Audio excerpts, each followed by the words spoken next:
Good morning, everybody. It's your boy John, and I might actually sound a little bit more like that other guy today because I'm a little sick here, so I might break into those coughs that are probably due to the lifestyle of the other guy. But for me, it's just I'm a little under the weather right now. I'll be back in good shape next week. Anyway. I'm gonna do that. It's like Marvel versus DC, right? So we'll call him that other guy. It's like Brand Eck, right? But yeah, I do better reviews than that other guy anyway, as you know. Anyway, here's the Fantastic Four. This is a Epic Collection. It's been a while since I've done an Epic Collection, and I wanted to get back to it. But since I've had for those who don't know, my general routine is I go to the gym and I stick my Epic Collection on the elliptical machine thing at the gym, and these actually lay pretty well because of how big they are. And so I read one or two issues of the old stuff, usually 3 or 4 issues of the newer stuff, when I'm actually doing my workout, or at least my pre-weight workout, and that is how I get through these most of the time. And so the Fantastic Four, I started with that, but I with Thanksgiving week and with me getting sick this week, I just have not been to the gym, so I've not been reading it as much. I finally just read it last night anyway because I was not feeling great and I was just not able to sleep from coughing. So I finished off this book. This is the second Epic Collection in the Fantastic Four. And if you don't know, the Epic Collections, Marvel prints them. They're like the 60s to the 90s.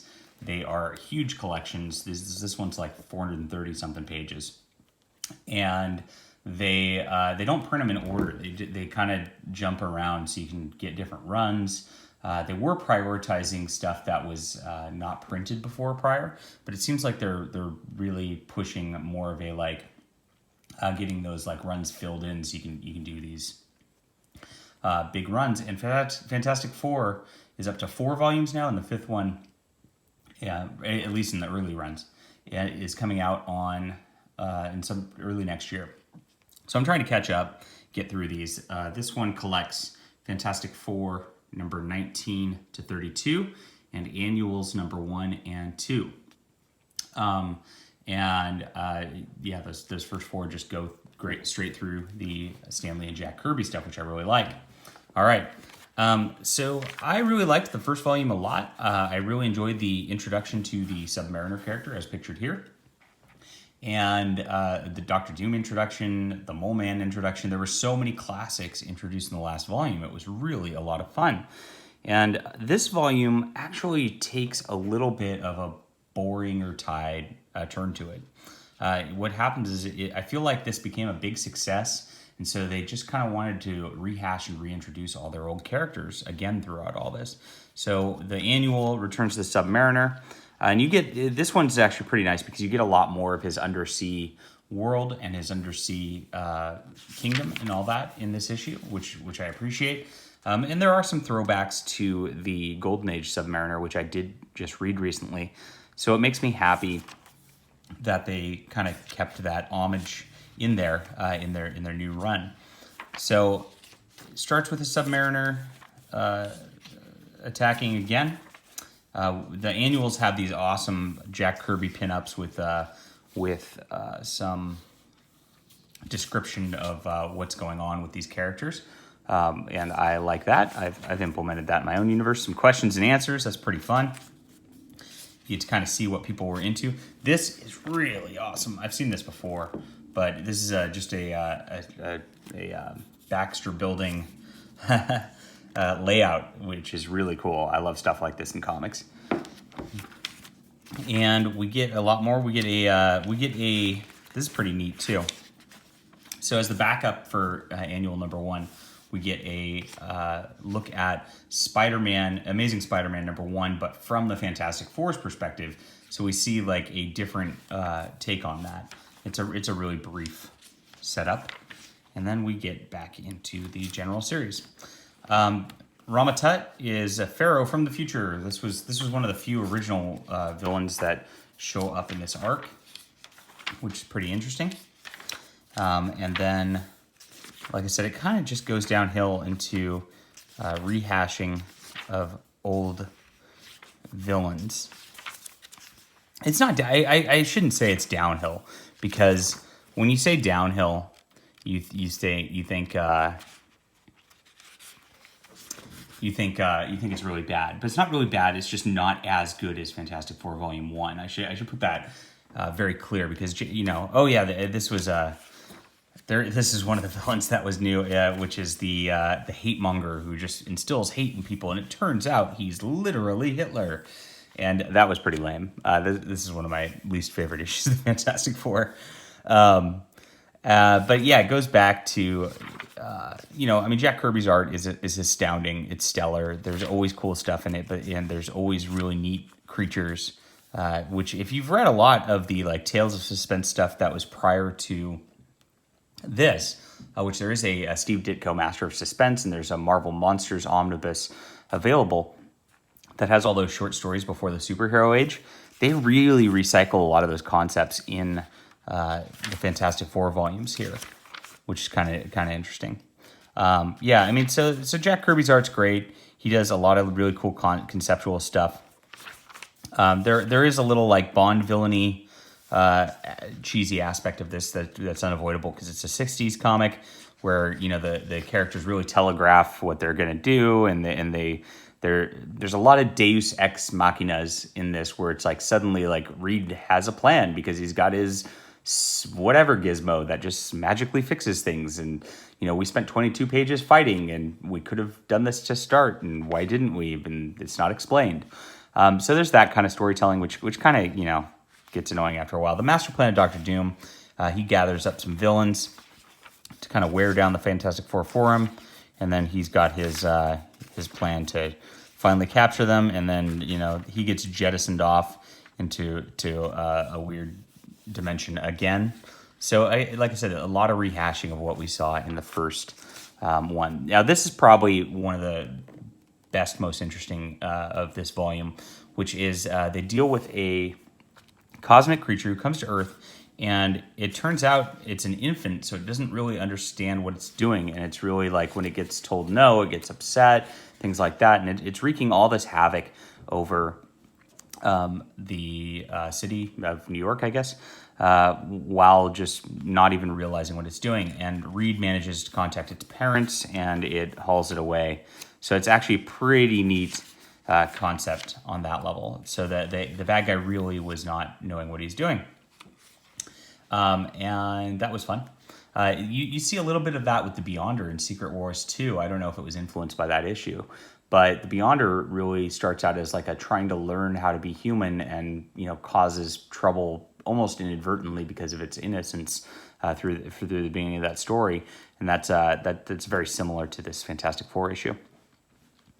All right, this was cool.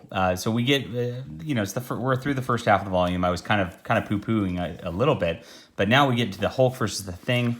This is a cool issue where the Fantastic Four hunts down the Hulk because he's going to hurt people, and they deal with that. And then the Avengers show up, and so you get this massive crossover. This is pretty innovative stuff for back then. They didn't have these massive crossovers like this. So you get a massive crossover of Fantastic Four and Avengers and the Hulk, and you get a little bit of everybody in this. So it's really cool as they meet each other. They have different philosophies. You kind of see the differences between the characters. This was a very fun issue. And then the Submariner shows up again. Like I said, they're really rehashing these villains. It's they're trying to remind you of those first successful issues, and maybe get people caught up a little bit on who things are. This is a pretty splash page to start. Now, there was some nice character moments in this one, and you look at this and you go, that's a character moment? What are you talking about?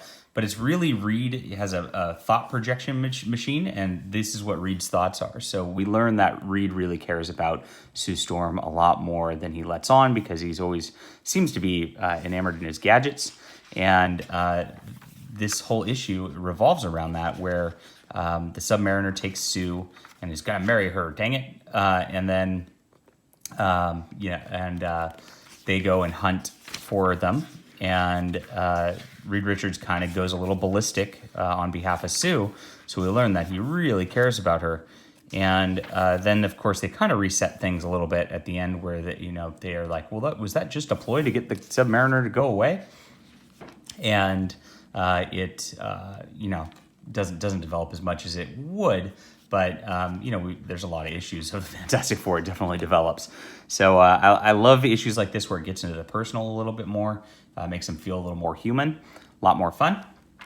Then we get a crossover with the X-Men, and I guess I was I don't know. I guess I didn't like the first half of this so much, but when it gets into all these crossovers, because we had the Hulk, the Avengers, Doctor Strange, and now the X-Men, these are pretty fun.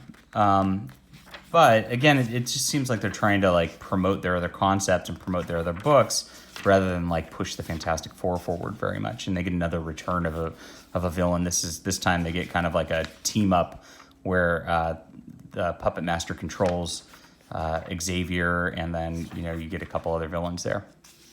All right. And this is a pretty neat one.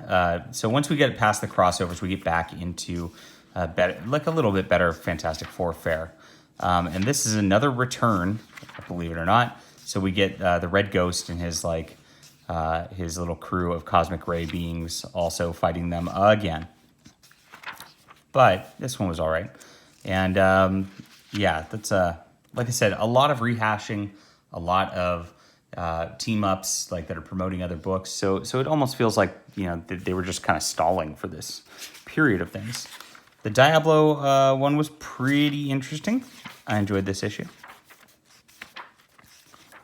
And then we get into annual number 2.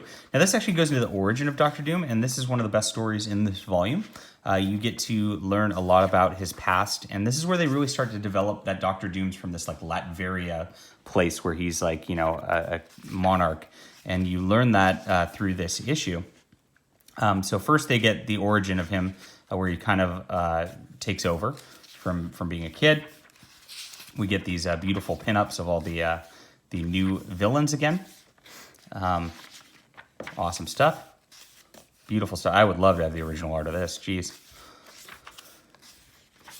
And then we get another Doctor Doom story at the end of it where he's actually working for Latveria, and the Fantastic Four doesn't realize he's a monarch of this company or this country, and Doctor Doom sends them through another gauntlet where he causes problems, and at the end of it, he runs away, and Reed goes, well, he's got foreign immunity, so we can't do anything about it.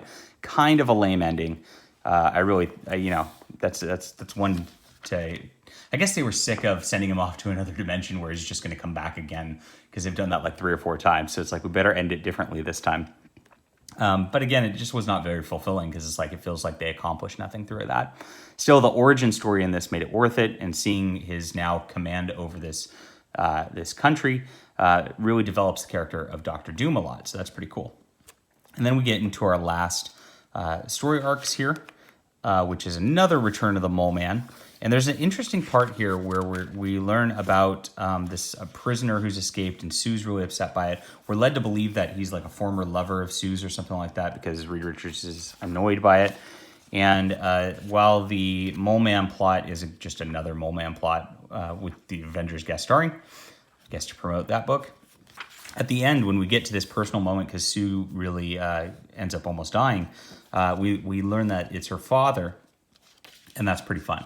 So it's Sue and Johnny's father, and he's an expert surgeon, it turns out, and saves her life. It's pretty nice. They do these surgery things or whatever, or medical things in these old ones, and they always just really gloss over what's going on with it and just say, he's an expert surgeon. By golly, he did it miraculously. And they don't really tell you exactly what's going on. And it lets you imagine things a little more. And then, obviously they don't have to research into medicine and surgery and things like that as writers. It's a really nice way of handling it. I wish more people would kind of get into that, because, when you drill into details of stuff like that, it slows the plots down a lot. And that's what we see these days in modern comics, which you don't see in times back here. It's pretty cool. And then this is the last issue. And it revolves around the death of a hero. So they're making it sound like they're going to kill one of the Fantastic Four. They actually start off, a lot of issues do this where they're trying to get Ben Grimm back to normal, but there's a big side effect and he has to dip out and become the Thing again. And this is fun. Whenever you get into these like planetscapes by Kirby, you get some weird color variations that you don't see in a lot of comics, and it changes things and it looks really awesome. I love seeing that from Kirby. You get this a lot like in the Thor, like volume 3 and 4. I'm happy to see it here. I'm hoping we get more of this in the next Fantastic Four volume. This villain shows up who everybody thinks is, again, this is a twisty kind of episode, is Sue's father who's escaped, but it turns out somebody replaced him and is a shapeshifter who is taking his identity and sent him off to another dimension. And it's the Super Skrull. So it's another return of a villain again. And this has a really thin ending where Reed goes, it's like they didn't know how to end this one. So Reed just goes, here, I contacted the Super Skrulls and they know that we have figured out their plan. Therefore, they'll just send back Mr. Richards. Like, I really don't understand why they would do that. It doesn't logically make sense. And so this is a pretty poor ending to a book right here. But he comes back and it's kind of covered up in a way, like in a good way, by the fact that like the dad dies at the end, and then there's like this emotional moment for our team. And since we have this emotional moment, it kind of validates the rest of it, I guess. But a weak issue to end this, and I think that overall, like I said, with all the return of villains, it's like every issue I just sit and like, oh, it's a return of this guy. Oh, it's a return of this guy. Oh, it's a return of this guy. Between Doctor Doom and Namor, the Super Skrull, Puppet Master, they all make their returns in here. So there's really not a lot of like forward movement or new concepts in this volume, which I guess is what bothered me a little bit. You get some extras in the back of sort of the line art. It's good stuff. And then some of the graphic novel stuff from before. All right, so this is it. Like I said, I didn't enjoy this as much as the first volume. I thought it was a little slow-paced compared to the first, and the lack of forward development really harmed it. It was still, it's still Jack Kirby art, but it just didn't quite have the magic of the first volume. So it's a solid like 7 out of 10 read, because I never have any problems, like real problems with Jack Kirby art and Stan Lee writing, despite my like kind of poo-pooing it a little bit. It's still worth the read. And I'm looking forward to Volume 3, because Volume 3 is the coming of Galactus, so it looks like they're about to hit their stride. And that's and from that point, I sort of remember some of the issues, and I think it's going to be the sweet spot again. So I will be reading that pretty soon, and I hope you enjoyed the review. If you did, hit the subscribe button, hit the like button, do your thing there, and I will be back again with another review sometime soon. See you, true believers.